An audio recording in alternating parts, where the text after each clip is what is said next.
So Sure. you showed on that example where the building owner was actually going to save $131,000 on his personal income tax. Yes. Now, is that against active real estate holdings or passive real estate holdings? How does that work?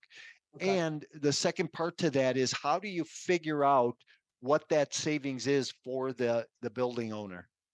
So that would all go. So this was a one-off single investor. Let's say my client owed 100 grand in income tax. Well, 100 comes out of here. He pays zero income tax for his tax year, 2022 at the time. The 31,379 carries forward to be used against next year's tax liability. What was the second part of your question, Mike?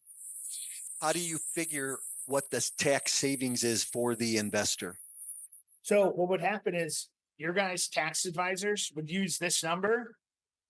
Both of you, Mikes, we may be in a different federal tax bracket, right? Mm. But what they do to calculate the K1s, whatever portion of this is mine gets multiplied by my tax rate. Whatever is yours gets multiplied by your tax rate.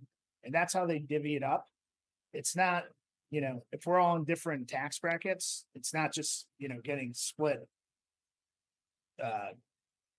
evenly. It's all based off your partnership agreement and where you stand as far as income.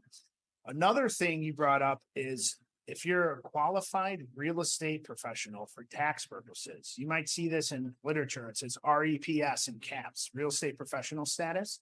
That doesn't mean you're a real estate broker or a lender or developer. What the government wants to know is that you spend 750 hours materially participating in the management of your properties. So drive time counts, right? So driving to the property, collecting the rent, shoveling the snow, cutting the grass. There's a lot of ways to qualify. If you have a wife who stay at home or a husband who stay at home and the wife works, you could easily say, hey, I do all this, keep a log. I do all this. I'm a real estate pro. Now both are real estate pros. The reason I bring it up, my client's a real estate professional. He could use this loss against any income from anywhere.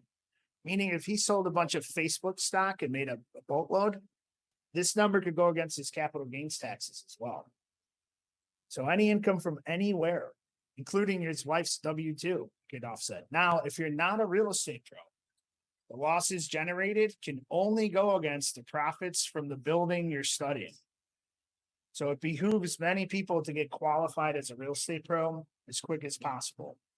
I would say 5% of my clients are non-real estate professionals, simply because if you have a good accountant, you want expenses and the rent to almost net out anyway.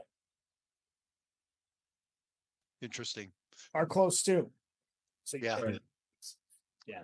That's kind of getting into the weeds. But I'm happy to answer any questions on the call or offline.